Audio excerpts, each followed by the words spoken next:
ലൈഫിൽ ഒരിക്കലെങ്കിലും കുടിച്ചിരിക്കേണ്ട നല്ല അടിപൊളിയായിട്ടുള്ള വളരെ കുറച്ച് സാധനങ്ങൾ മാത്രം വെച്ച് ചെയ്യുന്ന ഒരു ഷേക്കിൻ്റെ റെസിപ്പി ആയിട്ടാണ് ഞാൻ ഇന്ന് വന്നിട്ടുള്ളത്. എന്തായാലും നോമ്പിന് ട്രൈ ചെയ്ത് നോക്കുക. അപ്പോൾ ആദ്യമായിട്ട് ഈ ചാനൽ കാണുന്നവരുണ്ടെങ്കിൽ ഒന്ന് സബ്സ്ക്രൈബ് ചെയ്ത് സപ്പോർട്ട് ചെയ്തേക്കണേ.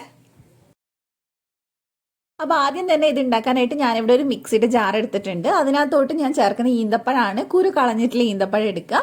അപ്പോൾ നമ്മൾ ഈന്തപ്പഴം എടുക്കുമ്പോൾ നല്ല സോഫ്റ്റ് ആയിട്ടുള്ള ഈന്തപ്പഴം എടുക്കാൻ നോക്കുക. ഞാനിവിടെ ഒരു 12 എണ്ണം എടുത്തിട്ടുണ്ട്. ഒരു 12 തൊട്ട് 15 വരെ നമുക്ക് എടുക്കാം. ഇനി ഇതിലേക്ക് നമ്മൾ ചേർക്കുന്നത് പഞ്ചസാരയാണ്. അത് നോക്കിയിട്ട് ചേർക്കാം. ഞാൻ 3 ടേബിൾ സ്പൂൺ എടുത്തിട്ടുണ്ട്. നിങ്ങൾക്ക് മധുരം കുറവാണെന്ന് തോന്നുകയാണോ കുറച്ചുകൂടി ചേർത്താലും കുഴപ്പമില്ല. പിന്നെ ഇതിലേക്ക് ഞാൻ കട്ടയാക്കിയിട്ടുള്ള പാലാണ് ചേർക്കുന്നത്. മൊത്തം 1/2 ലിറ്റർ പാൽ എടുക്കുന്നുണ്ട്. ഇപ്പം ഞാൻ അതിൽ കുറച്ച് ചേർക്കുന്നുള്ളൂ, കാരണം ഇത് അടിഞ്ഞ് കിട്ടാൻ വേണ്ടിയിട്ട് കുറച്ച് മാത്രം ചേർത്തിട്ട് നല്ല പോലെ അടിച്ചെടുക്കുക. ഈന്തപ്പഴത്തിൻ്റെ തൊലിയൊന്നും ഇല്ലാത്ത രീതിയിൽ നന്നായിട്ട് അടിഞ്ഞ് കിട്ടണം. അപ്പോൾ അതെ കണ്ടോ, നന്നായിട്ട് ഞാൻ അടിച്ചെടുത്തിട്ടുണ്ട്. ഇനി നമുക്ക് ഇതിനകത്തോട്ട് ബാക്കിയുള്ള പാലും കൂടെ ചേർത്ത് കൊടുക്കാം. അപ്പം മൊത്തം 1/2 ലിറ്റർ കട്ടയാക്കിയിട്ടുള്ള പാല് തന്നെ ചേർക്കുക, വെള്ളമായിട്ട് ചേർക്കരുത്. അപ്പോൾ ഇനി നമുക്ക് ഒന്നും കൂടി നന്നായിട്ട് അടിച്ചെടുത്തിട്ട് വരാം. അപ്പോൾ അത് ഞാൻ അടിച്ചെടുത്തിട്ട് നല്ല തിക്കായിട്ട് ഈ ഷേക്ക് ഉണ്ടാവുക. നമുക്കിങ്ങനെ സ്പൂൺ വെച്ച് കുടിക്കാൻ പറ്റുന്ന പരുവത്തിലാണ് ഉണ്ടാവുക. അപ്പോൾ ഇനി നമ്മൾ ഇതിലേക്ക് ചേർക്കുന്നത് ഹോർലിക്സ് ആണ്. അപ്പോൾ അത് 2.5 ടേബിൾ സ്പൂൺ എടുക്കുന്നുണ്ട്. 5 രൂപേൻ്റെ പാക്കറ്റ് ഉണ്ടെങ്കിൽ അത് മുഴുവനായിട്ട് എടുത്താലും കുഴപ്പമൊന്നുമില്ല. ഹോർലിക്സിന് പകരം ബൂസ്റ്റ് എടുത്താൽ വേറൊരു ടേസ്റ്റ് വരും. അപ്പോൾ ഹോർലിക്സ് ആണ് കുറച്ചുകൂടെ നല്ലത്.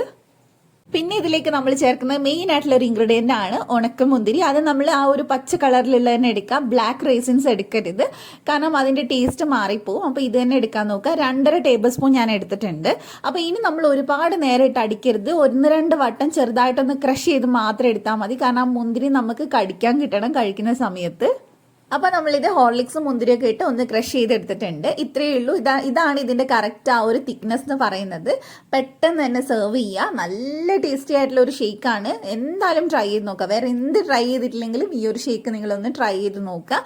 അപ്പോൾ നമുക്കിനി ഇതൊരു ഗ്ലാസ്സിലേക്ക് സെർവ് ചെയ്യാം. അത്യാവശ്യം നല്ല വലുപ്പമുള്ള 2 ഗ്ലാസ്സിലേക്ക് ഒഴിക്കാനുള്ള ജ്യൂസ് ഉണ്ടാവും കേട്ടോ ഇത്.